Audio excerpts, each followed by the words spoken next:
I'm here with Jason Bade, the founder and CEO of a company called Pico. They actually, I've used their product, and I've met Jason in real life, in person, prior to COVID. And he's a great guy, great founder with a lot of really interesting ideas about how the publishing industry, specifically digital media and other parts of the media industry, can better build businesses through members and subscriptions and things like that. And he's developed a product with Pico that makes it really easy to kind of build your own member solution. So I'm excited to have him on to talk a lot about the media space and where it's going and all that stuff. So Jason, welcome to the podcast. Thanks for being here. Thanks, Jeff. It's great to be here. So I always like to start this way, and basically, tell us a little bit about who you are, what you're working on, how you got to be where you're at right now. Sure. So, I came into this with my co-founder, Nick. We met in fourth grade. So if you want to go way back, we'll go all the way back to the beginning. Exactly. It was a founder dating sort of meetup, elementary school style. No. So we grew up in the same town. We happened to just go through school together, and we were always talking about eventually working together one day on something. That thing happened to be Pico. Our drive to do Pico was as news consumers, really, both concerned deeply about the state of sort of the information ecosystem, Yeah. and particularly local journalism. That was really what got us interested in building this company.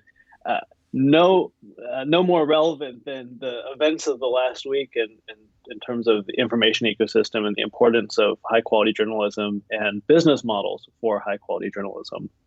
That's honestly how we got started. We were extremely interested in that. We have design backgrounds. Nick's an actual product designer. I'm what you would call a design thinker, which is to say I don't actually have particularly useful talents except good taste in what design could be. And hey, that's half the battle right there. Right? I think so. I'm really good at feedback, is what I've been told, which is, I think, the thing you tell someone who gives a lot of feedback, and you just sort of want to like, you're really great at feedback. So, Nick and I had a sense that the business models for media were changing, and therefore the tech stack that would allow these new business models to take place would have to evolve. And there's a big infrastructure play that involved a lot of user experience. But we're not just talking like checkout flows and login flows, which is something that we've spent a lot of time optimizing and a lot of time making friendlier. And I know people complain. I feel like every 2 weeks someone bashes Wall Street Journal or something like that on Twitter about their logins and whatnot. That's like sort of the surface level of UX and design here. I think ultimately we were more interested in like, well, what is like the fundamental changes in these businesses? And that's where we started out thinking, what would a Shopify for this new type of commerce look like online? Gotcha. What kind of infrastructure could we build that would make it very easy to be an entrepreneur, essentially selling high quality information or expertise, or if you're an artist, your creative works. What does this relationship, this commerce relationship, look like, and how could we support that with both a commerce platform, but then also the stack that all these e-com companies have, marketing and lead capture and whatnot? How could we make that really available so that folks could build the next great generation of companies providing these services? So, I mean, I've read a lot, I'm sure you have too, about and there's a lot of people thinking about how content's really the next frontier, even though it's kind of been the frontier, but it's the next frontier in commerce, I feel like, that a lot of people are talking about. And I'm curious what your thoughts are in terms of how the digital media publishing industry looks today versus how it could look 5 years out from now. What are we looking at? I think there's two parts to that question. One is sort of how does like the industry of journalism and media, the folks who work in media today, like Right. What kinds of companies are they going to work at tomorrow? That's part one. Part two is what other types of companies, what other part of the economy is going to look a lot like media, and use the same tools and use some of the same marketing practices and business models effectively. So to the first part of that question, um, look, I think Substack it's impossible to avoid that elephant in the room. Substack has demonstrated that some of I think the tropes of yesteryear. And by yesteryear, I literally mean like a year ago. Oh, subscription fatigue, all this. Not it's we're not there yet. I Right. think folks have realized that actually media subscriptions are not very expensive, and if they're getting even a little bit of value from something, the ease of payment and being able to keep track of those payments has made it kind of as trivial as buying just normal things online. Buying a game, buying a, I just subscribed to a second sleep app on my phone. It's like, oh yeah, I guess I want to track this thing too. And it's like, oh, it's, $20 a year. Okay, whatever. It's just The trivial friction the now to friction think. is very low. Um, And not just that, I think the yeah. mental sort of weight of, well, gee, like, how many subscriptions can I have right now? I don't think people think that way anymore. Whereas the way my parents used to purchase media, it was like, well, we choose Time or Newsweek, but we don't do both. Like, we're not Right. both types. Like that product was that the way those products were developed was very much kind of assuming that this was a complete bundle. Hmm. And that's no longer the case. There's this sort of unbundling, and we're seeing this rebundling along niches and other things. Um, and look, that's going to happen. I think at the same time, legacy media, we work with as many new startups as we do call them old startups, just to say legacy companies. Some of them, their cost structures are going to eat them alive because they, instead of their talent being 70-80% of their costs, it's like 30-40%. And they have not sufficiently updated their cost structure to keep up with these upstarts that are digital only, that are using infrastructure like Pico, which really abstracts away so much cost that otherwise is absorbed in these sort of old structures. Right. But look, we have legacy folks migrating to Pico. You probably never heard of them, but I mean, I had not heard of many of them before. They came to us, and they're modernizing their stack, and they're cutting certain costs, and they already have an audience because they've been around for decades, and there's actually quite a bit of market there that can, I think, easily survive into the next few years, the next decades, the next future, as long as they update their business models around membership as opposed to sort of fulfillment and these other things. um, Now, the second part of your question, I should say the second part of my answer to your question, I think, and Substack is a really great validation of this. We've been seeing this on our own platform. More and more people are going to start acting like media companies. Yeah. I think the entire knowledge economy, actually, which, you know, we've not really seen what happens when the knowledge economy, in a commerce sense, truly moves online. We've seen that with retail and e-commerce. I should say retail moving into e-commerce. And it's like, wow, the internet is responsible for so much, and to use a Collison's term, internet GDP. Well, most of that is e-commerce, right? What happens when the knowledge economy, which is actually much, much larger in terms of the total share of GDP, we're talking consulting and expert services, and other, what happens when those folks or folks working in those industries begin to unbundle themselves from wherever they're working, and similarly dive into niches, and essentially their storefront now is an audience. Right. So they're templating themselves as a media company. We see Substacks, very successful Substacks, being developed by people who'd never worked in media before. And they are selling multiple products. One might be a paid newsletter, but often it's consulting, or maybe they've started an investment fund, or maybe they're doing other sorts of services. And they have to, the only way to essentially market themselves is to, and build up credibility, is to essentially act as a media company. That's the new form of marketing. It's a new storefront.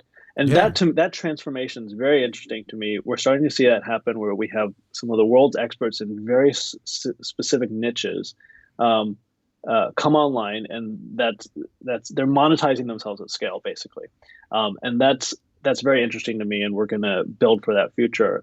And building for media so far has informed us a lot about what kind of infrastructure these companies need when you're a media company that is doing commerce directly with your audience. Yeah, absolutely. In fact, this is something I kind of wrote about. I feel like I don't remember 2017, maybe 2018.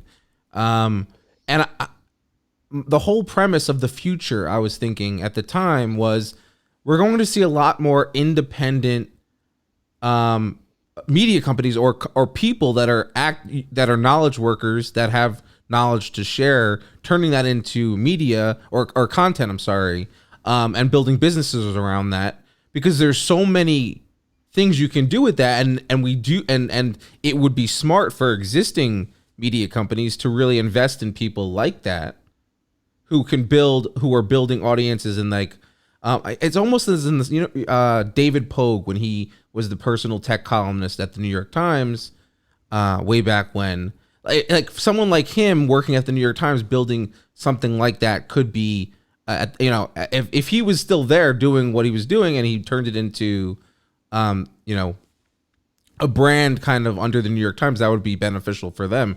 And I don't think enough of the traditional media companies are investing in people like that. They are, some of them are. The New York Times is they have Taylor Yeah. Lorenz who has a huge audience and also who reports on internet culture and things like that, for example. And then they also have David Carr and I'm sorry, they had David Carr.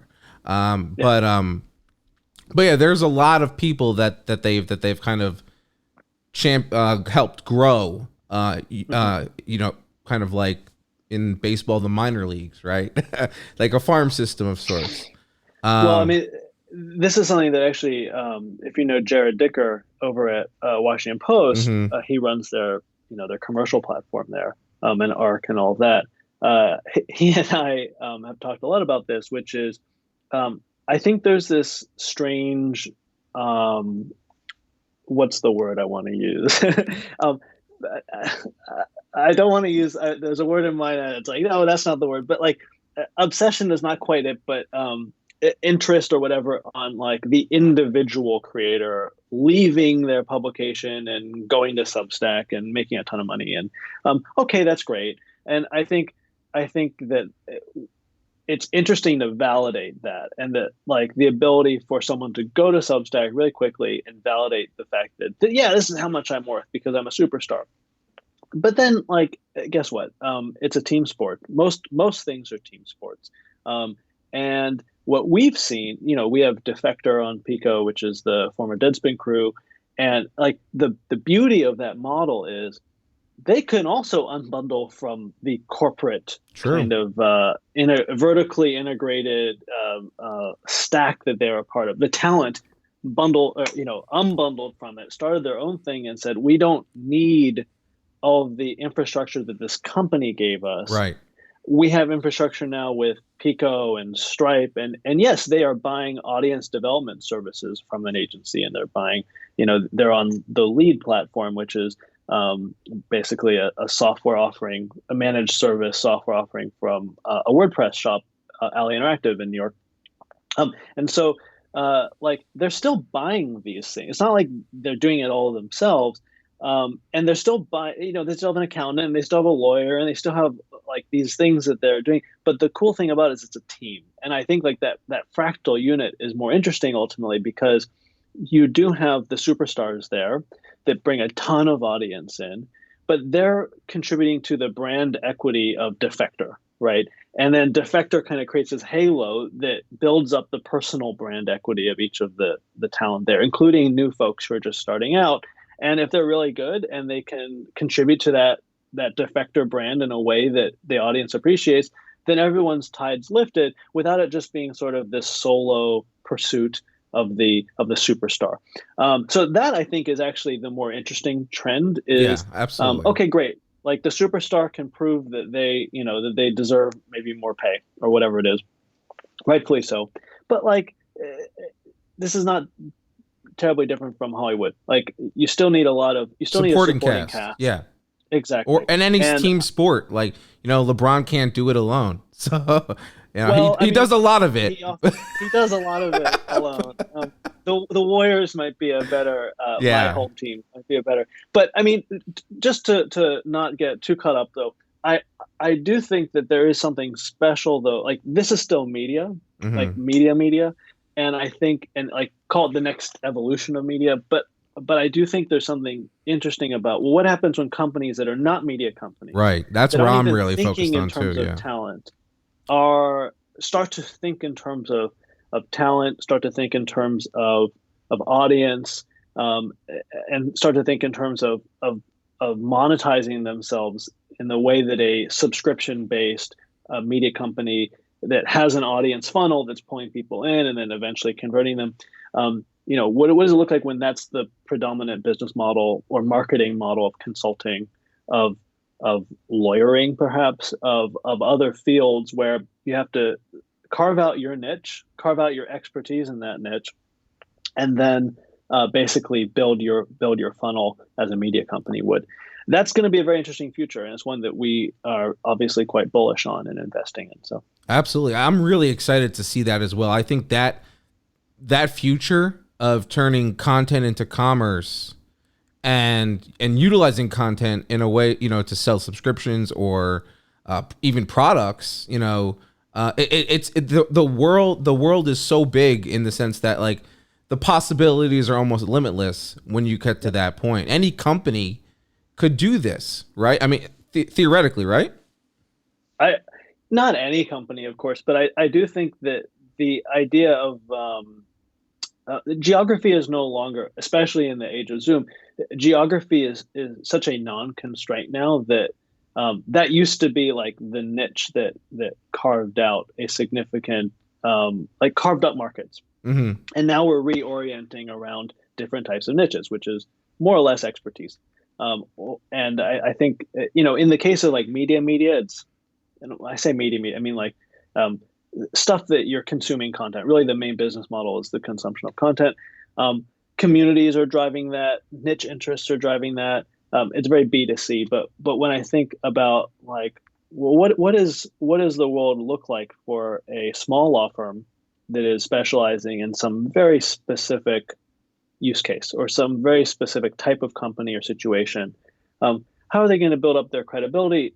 It's probably going to be with content. Hmm. Um, it's probably going to be a mixture of law and consulting, and they're going to probably have a newsletter, and they're probably going to have a good web presence. And we're seeing this today with consultants who are using Pico to essentially scale their expertise so that it's not an 8 hour day where each hour is spent on an hourly charge basis, but maybe half their day is spent on content.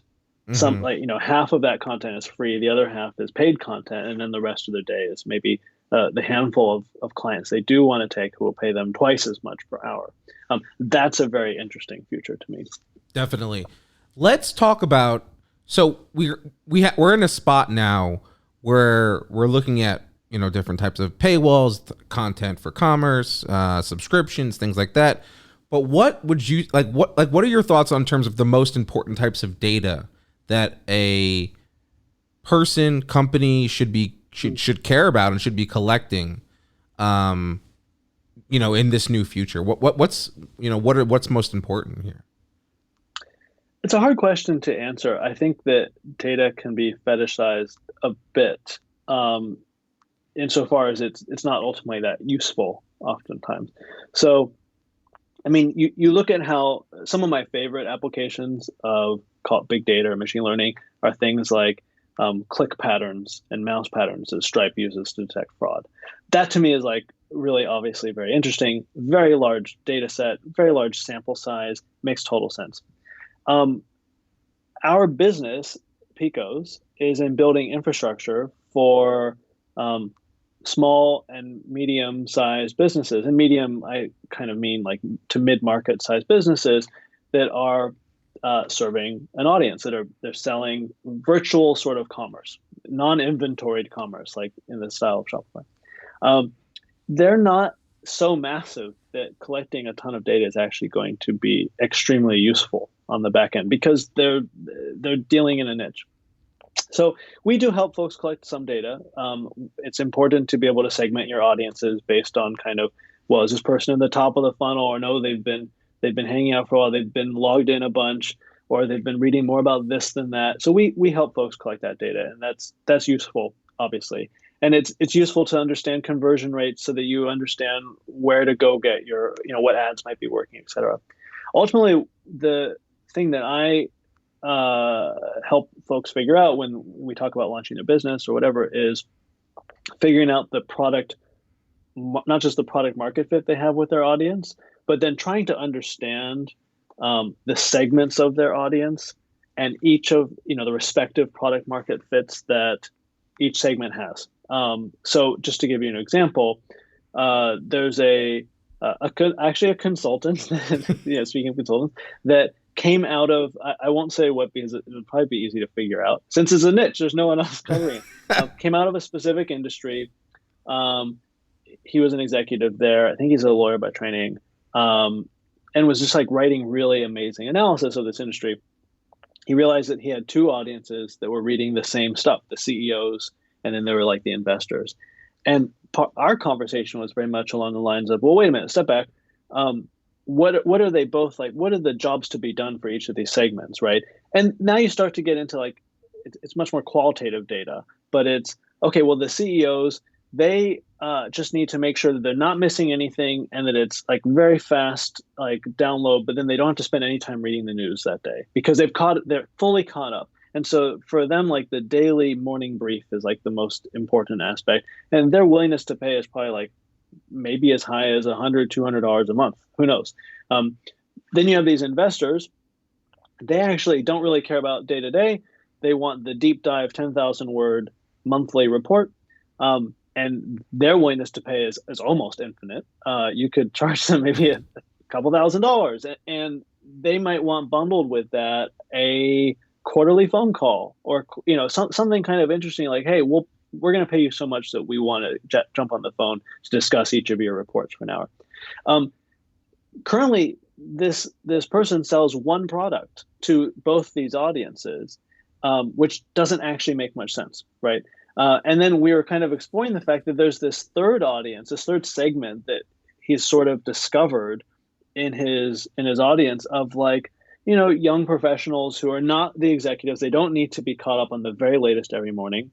They're not investors, but they're sort of like, they want to know what's going on. They want to feel smart about their industry. They want to maybe meet other like-minded folks in the industry. So there's sort of a networking product or job to be done. So now we have three distinct segments, and what a good media entrepreneur, or you could say marketer, or anyone who's building a business templated like this would do is step back and say, okay, well, what's the product I'm serving this customer? How much can I charge for that? And good pricing, you work backwards from value. So it's like, how can I engineer value into what these people are willing to pay me? And then what channels are they going to find me on? These folks might not be on Twitter. Maybe they'll find me because I did an interview that got excerpted in Wall Street Journal or Axios or something. These folks totally on Twitter or whatever. These folks, maybe it's all word of mouth. So like you have to think about your business holistically in terms of segments, in terms of channels, and then in terms of, well, what is the funnel going to look like for each of these segments to get them from in the door as a lead all the way down to converted into a customer. And maybe even upsold ultimately. So I know that wasn't quite your question around data, but you can see like those to me are those are primitive questions that have to be answered that for the most part are not being answered by entrepreneurs who are working, media entrepreneurs, creators that are launching in this space. And data, it's a different type of data that you need to answer all those questions first before you start really diving into anything that I would call quantifiable data. Yeah, absolutely. I mean, so this person you're talking about, they have a business where they're selling a single product, like you said, but basically they have the opportunity to be splitting this product up into at least 3 distinct products potentially. I would say that their product ultimately is their expertise, right? and you could maybe call it the community that is formed around that expertise. But yeah, they need to segment. Just like, look, we're a software company. We go through this continuously. Like, what are our segments? How do we make pricing per segment? This is nothing new. Right. It's just the idea of applying this thinking now to these sorts of companies, that it's critical. And it does require a certain discipline of thinking about segmentation, of thinking about channels. Brian Balfour has this great post on product. I'm going to mess this up, but it's product market fit, market channel fit, or channel market fit, or something like that. And so on. So, like, basically, you're not product market fit by itself is not actually going to win you a successful business. It's a very important first step. Don't get me wrong, but and to me, data collection should really serve figuring that puzzle out before you start doing sort of the marketing optimization, which is usually what people come to us for when they start thinking about data. It's like, well, no, I want to reduce churn. Yeah, you need to know all these things, but first we need to just figure out, like, who are you serving? Right. And have you actually thought about these people in terms of what they're trying to buy from you as a quote unquote media company? Because there's so many products that can be delivered, products, services, experiences, et cetera, that can be delivered through a media company. And for those of you who are not watching the The air video, quotes. I'm air quoting. A media company, besides just the consumption of content, right? New York Times is in the consumption of content business. That's Yes. basically the only product they sell. That to me is like very media 1.0. Yeah. What's much more interesting is, like, well, what happens if I'm not selling consumption and attention? I'm actually just selling a service or something else, expertise. And so what if it's something that can be consumed in 30 seconds a month, but it's worth $500, right? That's more interesting to me. That sounds fascinating, and so I want to talk about this a little bit more, because I find it so interesting, and I love hearing how different people are kind of thinking about utilizing content, creating content in a way that can sell a product, a service, expertise, anything. You can. I mean, that's the beauty of content, is that you can, if you're creative enough, you can come up with really unique ways of selling whatever it is you want to sell.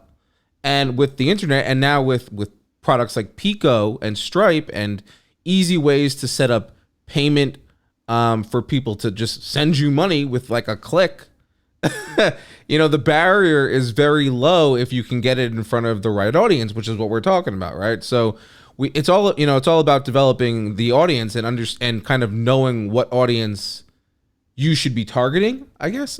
So I want to talk to you about what kind of campaigns or marketing initiatives, or just content initiatives, are you guys working on at Pico to drive the awareness of the product, but also maybe even other are you thinking about other kind of things to sell, in addition to whatever, in addition to your product, your SaaS product? We're so bad at marketing. It's definitely a spot that we can stand to improve. An investor recently said to me, very politely, that we have a lot of headroom. He's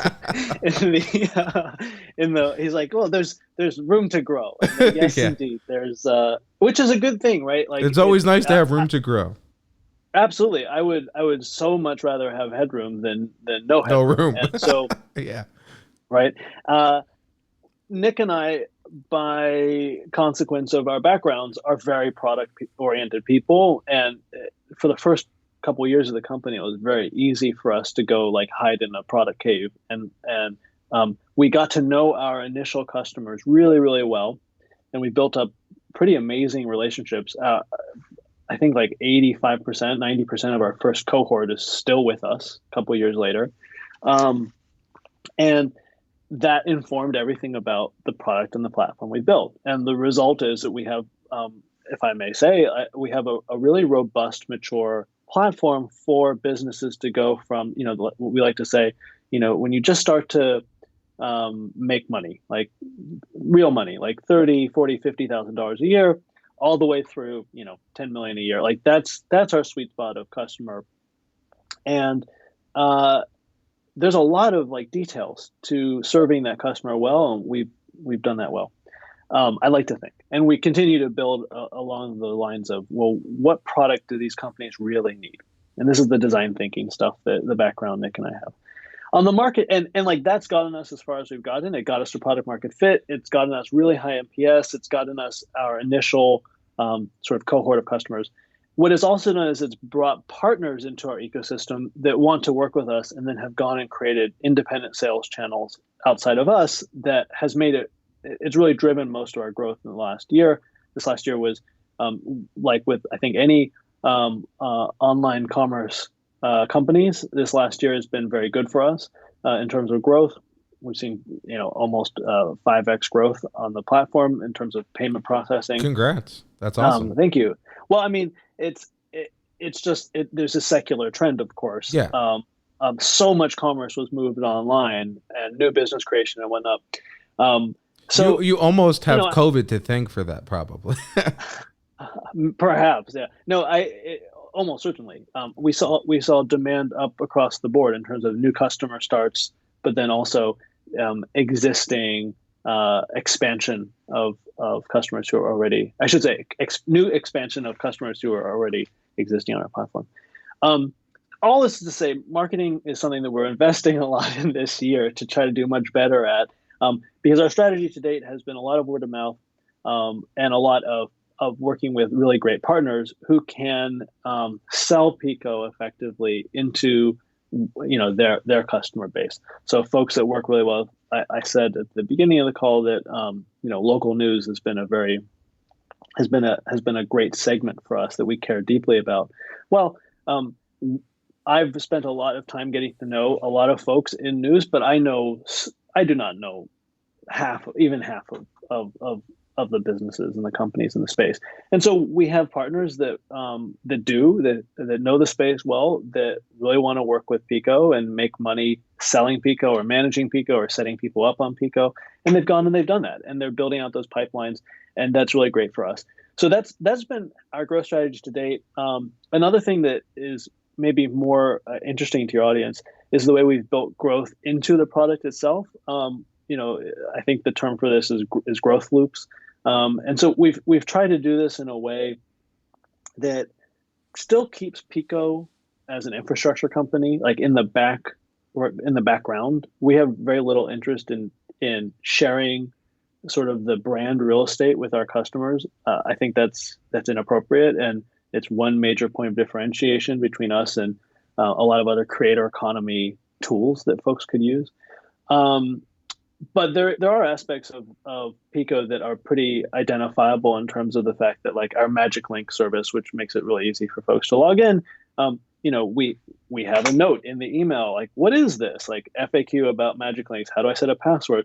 Well, that tends to pique the curiosity of other folks who are like, I want Magic Links from my login system on my site. That brings in customers. So we've made it not hard for folks who are delighted by the Pico experience on another site to find us and then become customers. And so every new customer we have does indeed expose us to folks who are like, wow, that was such a nice checkout experience on a website. Yeah. And that's been a pretty key driver of our growth as well. Nice. That's actually a really good idea. And we always talk about ways to generate more exposure and to kind of really, think outside the box, but also do the little things like that Magic Link thing with, and having a link to Pico at the bottom of the email that someone can see. Those are little growth, hacks or loops, as you talk about, that are just so critically important to, especially when you're just getting going, when you don't have that brand recognition, that name recognition. And then when you surprise someone with how seamless it is to sign into Pico, well, chances are the people, there are many sites out there, but I mean, audiences overlap, and people read, and content creators always are checking out other content creators. And So when you see, don't be, I mean, it's not surprising that when they saw, something that seamless and awesome, that they're like, I want that too for my site or for whatever that they're building. And that's really cool. So I props that's a very great way to kind of generate that interest. And at the same time, it's almost like it's still word of mouth because the people who implemented it are in a way recommending it to the other people. So that's great. I want to talk a little bit about newsletters, which we highlighted just before. Newsletters are interesting to me. I think that there's a lot of potential there. There's the whole paid, versus non-paid newsletters, or which way you go about it, or you have both.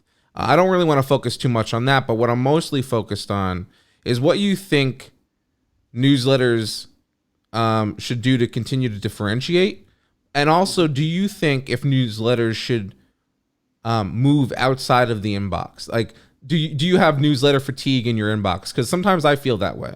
And I'm just curious, like if there's, it's almost like going back to RSS readers.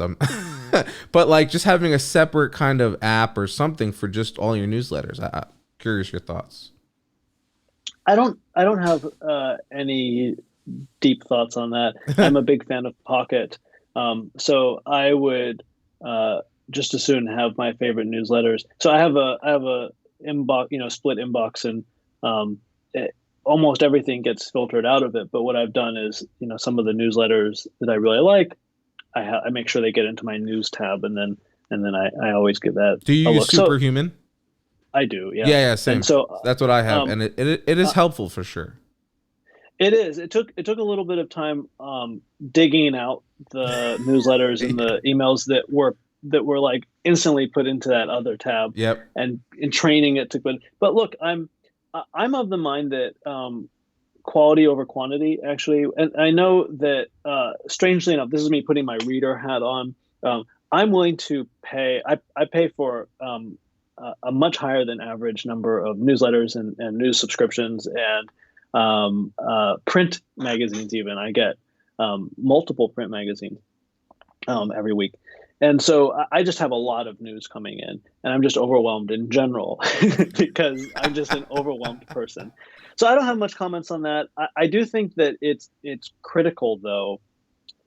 What's best for readers is that you're delivering value to them, and ultimately that comes down to what is the content, and is it doing the job that reader is paying for, and so. Or possibly would pay for, right?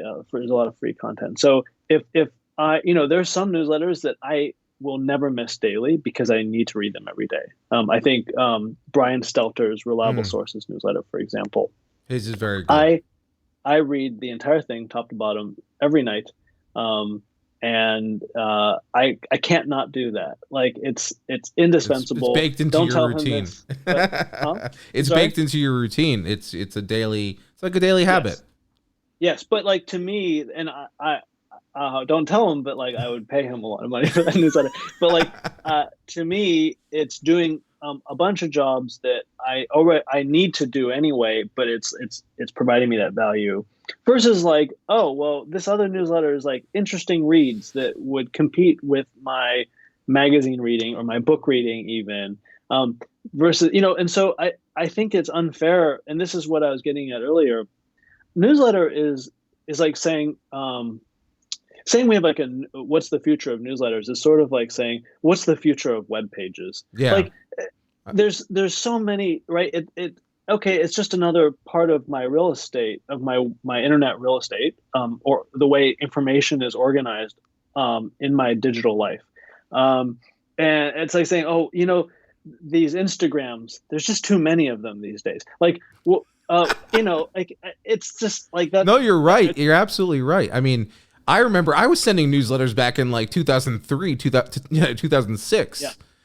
So it's not like they haven't been here before. They just have. It's kind of like podcasts in the same way that podcasting was around in 2008, 2007, 2009, yep. and then it kind of flatlined for a bit, and then it just or even went down in popularity, I would say. And now they're obviously been since like 2015, 2016 back up on the upward tick. I think the point here is that like the important thing about any media business or any business is that you're providing something that's valuable Mm-hmm. to, and this is, by the way, the shift that I'm quite happy about, which is like the media model, the digital media at least, was all about attention. And let's face it, even print legacy media before that was an attention model. The paid circulation really had very little to do with the ultimate business model of the business. And so like now that this is for the first time, maybe ever, that we're truly in I'd say a direct to audience commerce relationship where actually, no, when people pay, they're expecting some job to be done. And I guess that's ultimately what I get back to is like, I ignore emails all the time, but the ones that I want to read, I read Mm-hmm. because they're valuable to me. And so Yeah. I think newsletter, web page, like, is it audio, print, whatever the format of the media, or whatever I should say, the medium of the media is, I think it's less relevant than what is the value being conferred, and is it being packaged in a way that optimizes and maximizes that value for that audience. It goes back to that audience segment, product market fit point that we were having, that I was making earlier. The one thing I'll say just very quickly about the reader versus newsletter thing, I'm a very strong believer that you should own your own audience, and I've tweeted about this. I think that there's several aspects of what that means. I think that means that you your audience, you own the email list, which you do with Pico. It means that they log into your site, right? It's not like they're on Kickstarter or Patreon or whatnot. I think also it's you own the payment tokens. It's your Stripe account or whatever, and also it's your website. I think it's extremely important that when your brand equity, when you're publishing anything, that it's investing in your domain, and that brand equity associated with your domain is also like the content reinvest. I feel pretty strongly about that. As soon as you seed the newsletter to a reader of some sort, and let's say it's a proprietary reader of some sort, well, now that's not, you're kind of on the path to a platform that you don't own anymore. And that's the nice thing about email, is that it is democratizing for creators. And so when I think about like what should the creator stack be, yes, go be on TikTok, go be on YouTube, go be on Twitter and Instagram and everywhere else, Facebook even. Those are places you can go fishing for audience. It's the top of your funnel. You should not, your business should not live there though. You need to use those platforms where you're basically being lent others, the platform's customers, pull them onto your own property, which might be newsletter, it might be a website, etc., and then monetize that way. Versus I'm gonna put my whole business onto another's platform. I think that's extremely dangerous for creators. Preach. I have.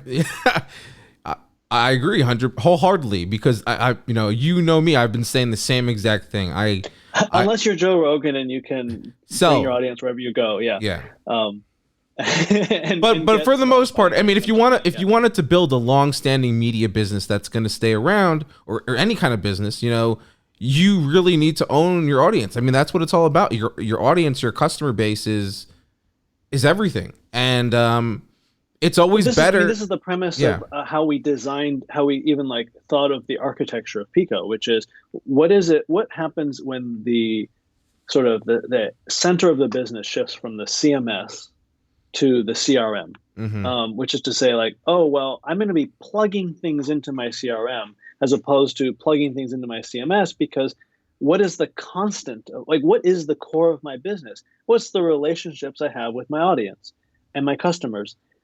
So Pico is a CRM with Stripe natively built in, right? And so the idea that like that's the constant, it's my payment relationships and my relationships, and then my whole business can change. I can dump this CMS and move to that one. I can dump this ESP and move to another one. I can group podcast. I can change all of these things, but the one thing that will always be there and not change is that audience, that customer relationship, that is it's a constant. And that to us, that's the foundation of the business, and therefore it needs to be treated that way in the software architecture. It can't be sort of this add-on where like I'm going to slap a checkout onto my my events checkout or my newsletter checkout or my crowdfunding checkout, where it's like, wait a minute, what? Like you're giving the primacy of your business to some other point solution, as opposed to saying, no, wait a minute, everything needs to, the hub and spoke needs to be oriented this way. I can't argue with anything you just said, because it's just spot on. And I think we lost some of that. I mean, you see that when you see content companies, media companies that face trouble with Facebook when they redo their algorithm on the news feed, many years back, when Google changes things in their search results, they change their algorithms. You should never ever be reliant on another business to do your business. to do your business is really what it comes down to. So great points. I really love it. I want to talk a little bit about some competition on your end with Pico, because one of the companies that I'm kind of interested in also is Ghost, and they're an open source platform.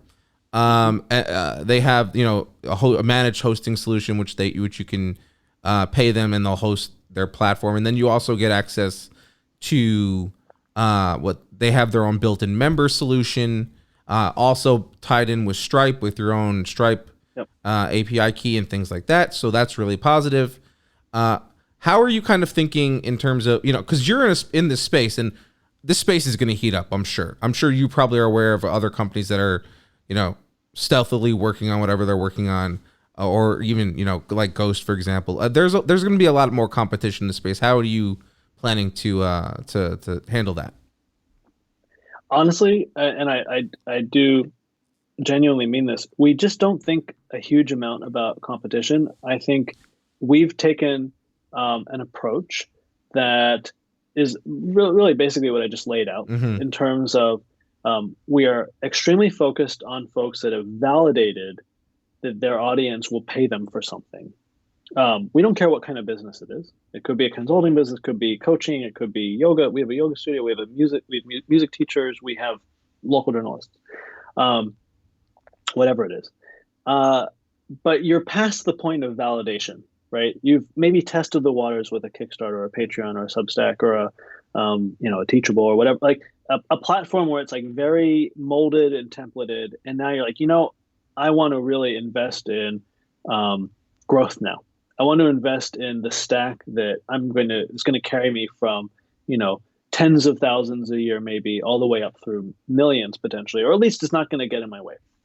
So that's where we focus on, which is to say, okay, I'm going to take a little bit of time to set up my stack, to think about, well, what email service provider do I really want to use?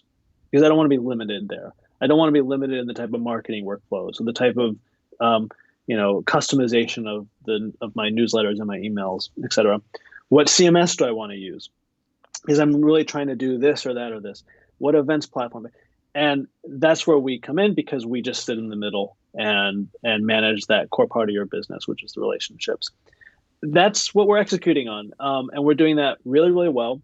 At least that's our goal. I'll let you and others be the judge, but we are extremely focused on the customer relationship part: identity, lead capture, login, checkout conversion, all the different types of commerce you might want to process.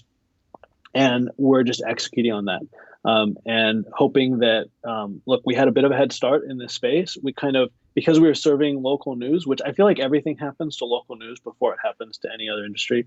It just sort of feels that like it really does. Like they felt the pain of like the print to digital transformation first, and then the shift of ads, et cetera, display ads and everything would happen to them first.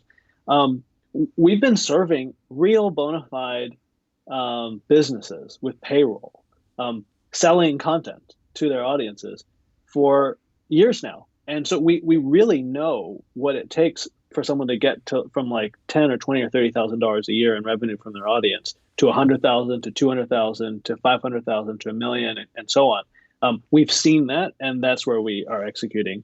And look, like I said, we don't want to lock people into any particular CMS, ESP, et cetera. And that's, I think, the core of our differentiation. Nice. Well, I mean, you heard it here first, guys. I think if anything to take from this podcast episode, it's that the CRM, the relationship manager for your business, is the most important part.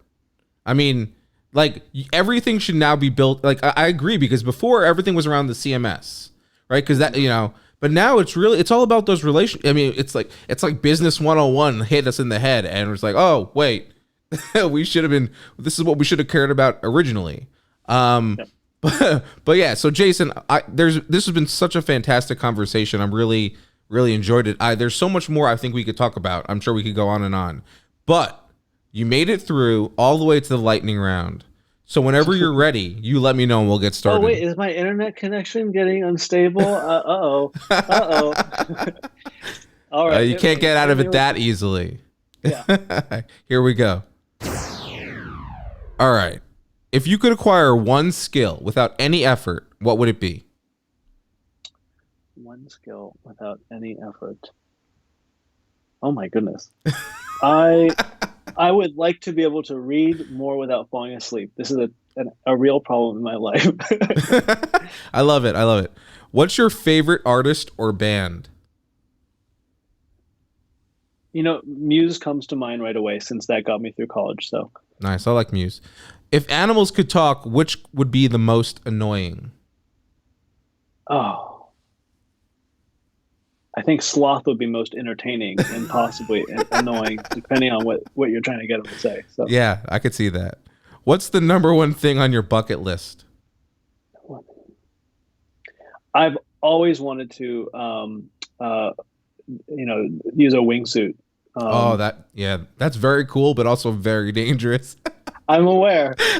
So we'll see how that goes. Yeah. We'll see how that goes. All right, last one. What's your favorite video streaming service?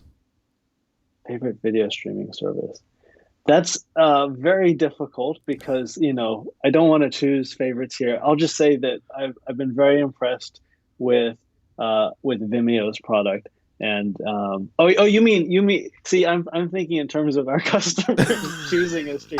You mean literally any video streaming service, Apple TV? Okay. Yeah, anything. I think HBO has such amazing high quality content that if I had to choose only one to get me through, I don't know, maybe a pandemic, it would be HBO. Although Disney Plus has been extremely impressive. I really think that they're gonna kill it. So yeah, I mean, if they keep buying content, it's over.